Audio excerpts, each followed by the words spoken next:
I'm going to give you the summary of the 920 pages of Project 2025. Stick around for the entire video. It's pretty long, but it's likely worth your time. First, we'll talk about the history, then the overall summary, followed by a look at individual government departments, and then my personal summary in the end, and all this is very high level.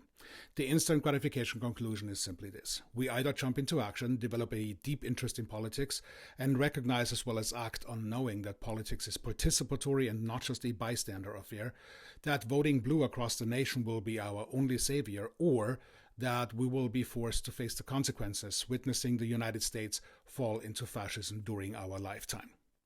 Project 2025 goes on for 920 pages of doom, suppressing American leadership into aggressive Christian principles, isolating the United States from the global community, and changing the fabric of the United States to autocracy immediately followed by fascism. And their version of fascism is adjusted to contemporary 2023 application. Here's a summary of the project, starting with the history. It all started in 1979 when the Heritage Foundation's Mandate for Leadership project actually began and provided a conservative policy playbook to reduce the government scope if Republicans were to gain power. To that degree, the Heritage Foundation, alongside the moral majority under Jerry Falwell, had a significant role in getting Ronald Reagan elected. The handwriting of who is one of the worst presidents in U.S. history can still be felt today, as they are just really now coming to fruition. Their work started in 1979, so they are decades ahead of the rest of us. And that also means that time is of the essence, particularly right now. The 2025 edition of Their Road to Fascism is subtitled The Conservative Promise, and it contains policies from the radical Christian conservative perspective for the next Republican president. Their hope, of course, is that Trump will take the White House in 2024. In a pinch, though, any Republican president will see their mission turn into a harsh reality. Arguably, the manner in which DeSantis legislates and conducts himself, he would likely be more vicious than Trump even. And the same, by the way, goes for Ramaswamy.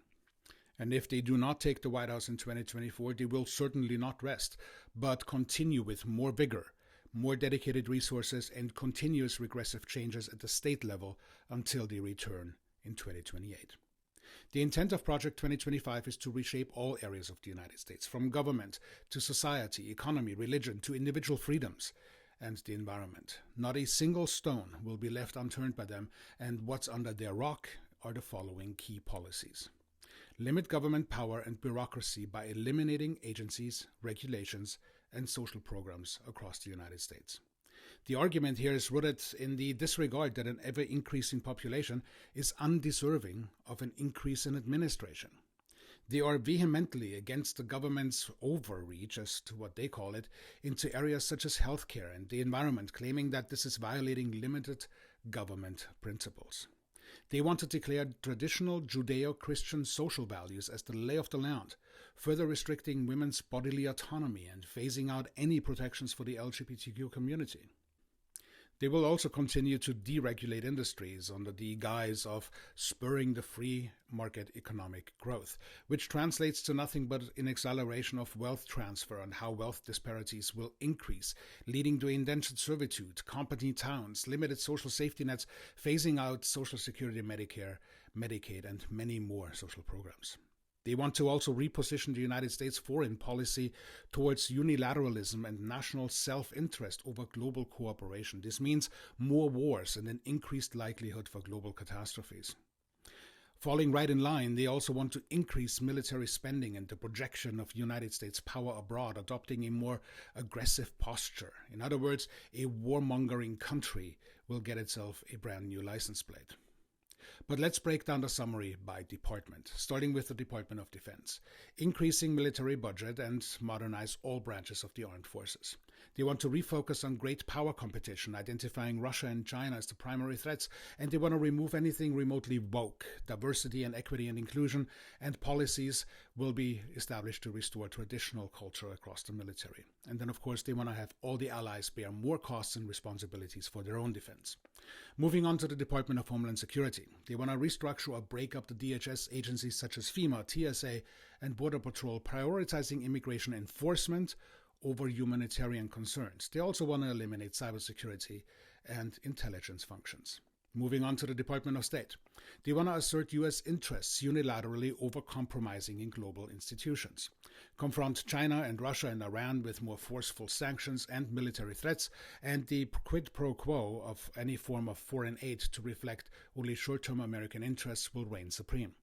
Onward to the Department of Justice. They want to review and terminate FBI investigations deemed contrary to partisan interests. They want to prosecute leaks aggressively and eliminate whistleblower protections. They also want to eliminate or constrain internal oversight bodies, opening the doors for corruption and violence to unprecedented levels. Onward to the Department of Health and Human Services. They want to appoint pro-life leadership across the board to restrict women's access to bodily autonomy and declare contraception as an illegal intervention. They also want to eliminate all protections for the LGBTQ community, particularly focusing on eradicating transgender Americans. They also want to transfer food stamps and Medicaid administration to state levels, weakening the safety nets for those who particularly need it the most. The Department of Education. They want to abolish the entire department and devolve all functions to state level. They also want to, by mandate, expand school voucher programs and religious school funding. They also want to eliminate student loan forgiveness and end all diversity, equity, and inclusion principles at educational institutions. Onward to the Environmental Protection Agency, the EPA. They want to transfer power from federal standards to let states set their own standards, overruling the federal EPA. They want to eliminate climate and environmental justice and open scientific advisory boards to industry representatives. If they succeed with Project 2025, it would fundamentally damage America's systems of checks and balances and consolidate power in the hands of the executive branch. The bottom line is this.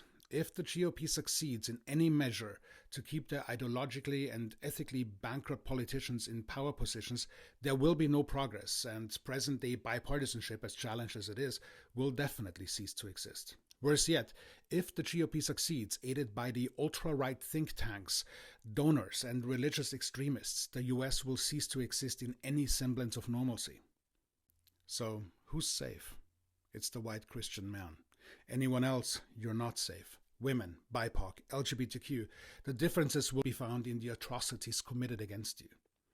But in case you're in the privileged white male group, think of your mothers, your daughters, your friends, your community that surrounds you, and the impacts that your privilege and the ability to vote has upon those who you care for.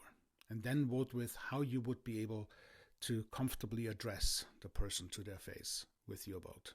And also, in full disclosure, this entire product was a collaboration between a Medium article and work that I put together to make this come to fruition.